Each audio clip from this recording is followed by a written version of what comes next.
The moment I walked through my parents' front door and found my mother sitting on a folding chair in the hallway, eating dinner alone off a TV tray, I knew something had gone very, very wrong. She looked up at me and tried to smile, but her eyes gave her away. They had that look I hadn't seen since I was 12 years old. When we lost our house the first time, that quiet, ashamed look of someone who has been made to feel small inside their own home. Except this wasn't their old home. This was the home I bought them. Let me back up. My name is Claire, and I'm 31 years old. I'm a software project manager living in Denver. And for the past 4 years, I have been saving every extra dollar I could scrape together toward one single goal: buying my parents a house. Not a mansion. Not anything fancy. Just a safe, comfortable place where they could live out their retirement without worrying about rent increases or landlords who never fix anything. My parents, Frank and Linda, are the kind of people who gave everything they had to raise my brother Nate and me. My dad worked construction for 32 years. My mom cleaned office buildings on weekends to help pay for our school supplies. They never complained. They never asked for anything back. When I got my first real job out of college, I promised myself that one day I would do something that actually meant something for them. 3 years ago, I made that happen. I found a beautiful 3-bedroom ranch house in a quiet neighborhood in Tucson, Arizona, single story. Easy on the joints. Close to a park where my dad could walk every morning. I put down the full down payment. My name went on the deed. I set up the mortgage payments to come automatically from my account every month. I gave my parents the keys on Christmas Eve and watched my mother cry for 10 minutes straight. It was the best day of my life. For about a year and a half, everything was exactly as I had imagined. My parents loved the house. My dad planted a vegetable garden in the backyard. My mom painted the guest bedroom a soft yellow and filled it with books. I visited every few months. And every time I arrived, the house felt warm and lived in and full of the quiet happiness of two people who had finally caught a break. Then my brother Nate moved his girlfriend in. Her name is Melissa. Nate met her about 2 years ago at a bar in Phoenix. And within 6 months, she had moved out of her apartment and into his rental place across town. I didn't have strong feelings about her one way or the other in the beginning. She was fine. Friendly enough when she wanted to be. A little loud. A little entitled in that way that some people have, where they talk about other people's things as though they already belong to them. In March of last year, Melissa got pregnant. I was happy for Nate. I genuinely was. He's always wanted kids. And at 34, I was glad he was starting a family. But within 2 weeks of the pregnancy announcement, Nate called me and asked if he and Melissa could temporarily move into mom and dad's house because their rental lease was up and they wanted to save money before the baby arrived. He made it sound completely casual, like he was asking to borrow $20. I want to be honest about this. I hesitated. Something felt off about the ask. But Nate is my brother, and I love him. And I told myself it was only temporary. And my parents seemed okay with it when I talked to them on the phone. So I said yes. I said they could stay for 3 months. Maybe 4. Until they found their own place. That was 14 months ago. And somehow, in those 14 months, the house that I bought for my parents had quietly, systematically stopped being theirs. I started noticing things during phone calls. Small things at first. My mom mentioned that Melissa had rearranged the living room furniture to make more room. Then she mentioned that Melissa had asked her not to use the big oven during the day because the smell bothered her. Then she mentioned, almost in passing, that they had moved some of their things out of the master bedroom and were sleeping in the smaller back room because Melissa said the master bathroom would be easier to manage with a newborn. Every time I tried to ask more questions, my mom would redirect. It's fine. Sweetheart. We're managing. We don't want to cause trouble. And my dad, who has never liked conflict, would get on the phone and say something like, "You know your mother. She makes mountains out of molehills." But something in my gut kept pulling at me. I booked a flight to Tucson. I told my parents I was coming to visit, but I did not tell Nate or Melissa. I didn't even fully understand why I made that choice at the time. I just knew I needed to see the house with my own eyes, without anyone having time to clean it up or rearrange things or explain things away before I got there. I landed on a Thursday afternoon and took a cab straight from the airport. When my mom answered the door, she looked genuinely startled to see me, and then immediately relieved in a way that made my chest tighten. She pulled me into a long hug and held on a little too long. When I stepped inside, the first thing I noticed was that the house didn't feel like my parents' house anymore. The living room had been completely rearranged with a sectional couch I had never seen before, positioned so it blocked the window where my dad used to sit with his coffee every morning. There were baby items everywhere: a bouncy seat, a swing, bags of diapers stacked against the wall, a baby monitor on the kitchen counter. The soft yellow bedroom my mom had decorated was now a nursery, painted gray and white, with the crib positioned exactly where my mother's bookshelf used to be. And then I turned the corner and saw my mother's bookshelf. It was crammed into the hallway. Next to it was a folding chair. And on that folding chair was a TV tray with a half-eaten plate of food on it. I looked at my mom. She looked at the floor. "Mom," I said, "are you eating dinner in the hallway?"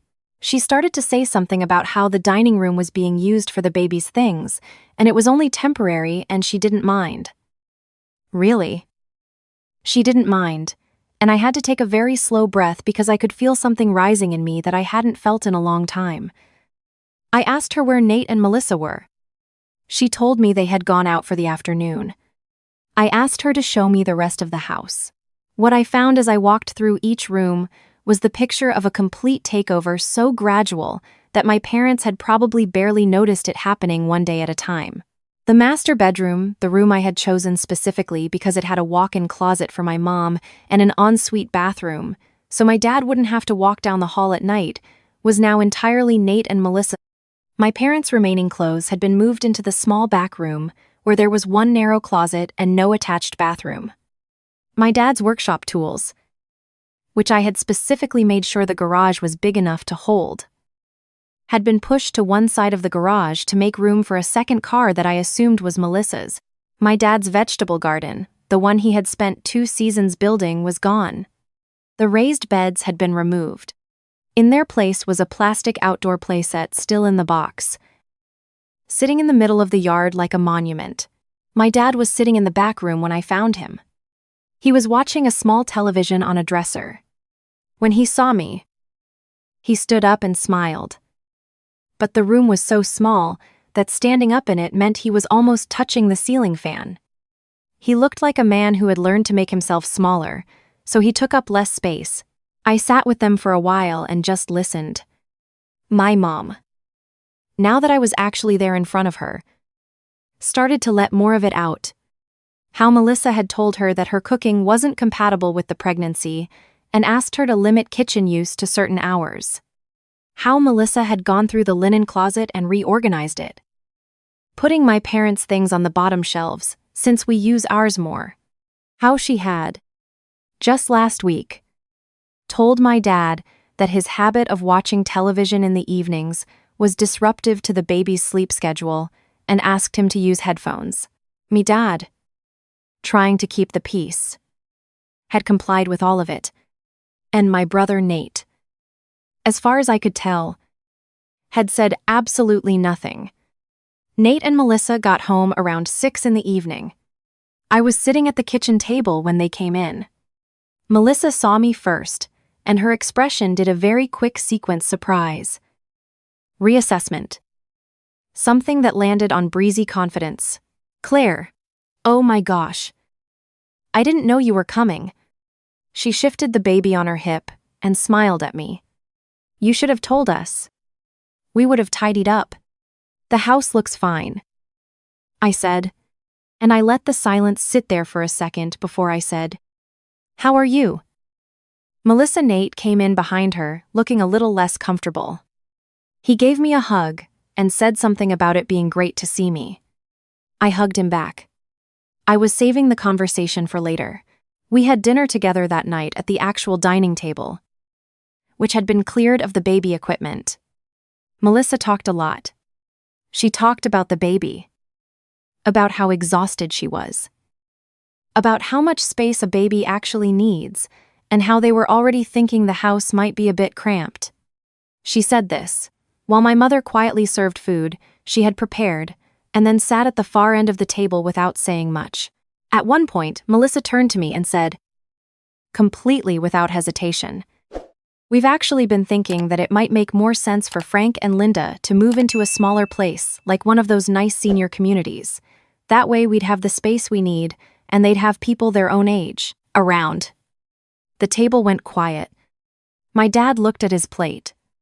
My mom's hand tightened around her fork, and I looked at Melissa and said, very calmly, "That's an interesting thought. Whose name do you think is on the deed to this house?" She blinked. "Well, I mean, it's Frank and Linda's house. It's in my name." I said, "I own this house. I pay the mortgage. My parents live here because I bought this house for them. Which means any decisions about who lives here and who doesn't, those are mine to make." Nate started to say something. I looked at him. "I'll talk to you tomorrow," I said, and I said it in a way that made it clear the conversation was over for the night. The next morning, I sat down with Nate at the kitchen table while our parents were out on their morning walk, a walk I noticed that had become much more frequent since Melissa apparently found their presence in the house disruptive. I want to tell you that Nate was defensive, and I had to fight him on every point, because that would make for a cleaner story. But the truth is something a little more complicated and honestly a little sadder.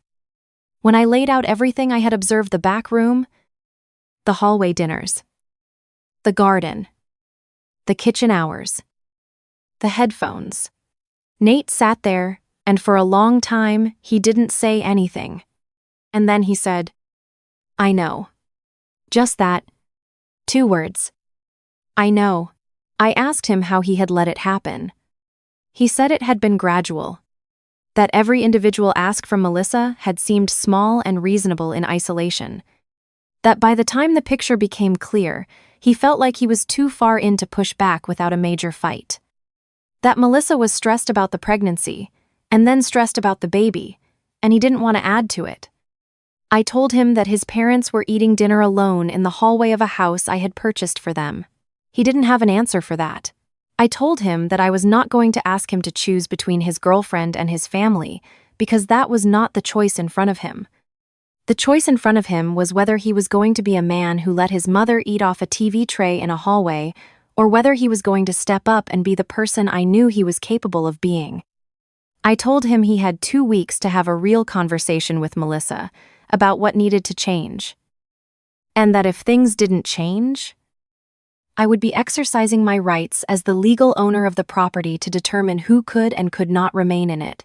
I said it the same way I would have said it in a project meeting. Clearly. Without drama, but without any room for misunderstanding. Nate nodded. His jaw was tight. I could see him working through it. "She's going to be furious," he said. "I know." I said, "But you've been letting Mom and Dad be miserable to avoid that conversation. And that's been going on for a long time." That afternoon, Nate asked Melissa to go for a drive. They were gone for almost 2 hours. When they came back, Melissa was quiet in a way I had not seen before, not pleasant quiet, but the kind of quiet that means someone has realized the ground has shifted under their feet and they are recalibrating. She didn't speak to me directly for the rest of the evening, but the next morning, she came into the kitchen where I was having coffee with my mom, and she said in a voice that was carefully controlled that she thought it might be a good idea to switch the rooms back and put the nursery in the smaller bedroom. She said she realized she had been a little overwhelmed and maybe hadn't been as considerate as she could have been. My mother thanked her, and I watched my mother's face as she said thank you. And I saw that mixture of relief and dignity that I hadn't seen since I arrived. And I had to look away for a second, so neither of them would see my expression. The room switch happened over the next 3 days. My parents moved back into the master bedroom. The hallway cleared out. My dad's television went back to its proper place. My mom reclaimed her kitchen hours without commentary. The playset stayed in the yard.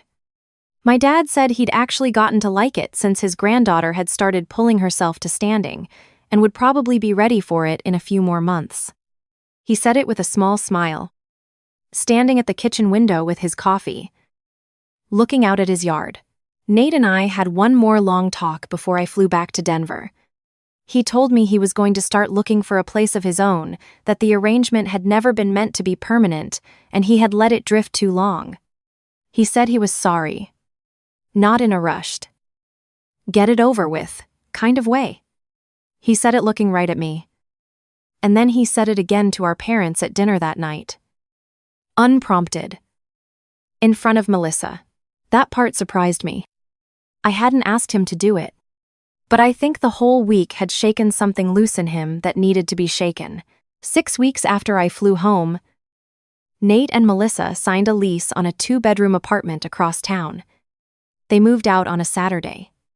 My mom texted me a photo that evening, her and my dad sitting on their couch in the living room. The furniture back where it belonged. 2 cups of tea on the coffee table. The window behind them open to let in the evening air. She didn't write anything in the text. She didn't need to. I look at that photo sometimes when I need to remember why I work as hard as I do. Not for the money. Not for the career milestones, but for that window, and that couch, and those 2 cups of tea, and the fact that the people who gave me everything finally have a place where they can just be at home. This house has my name on it, but it belongs to them.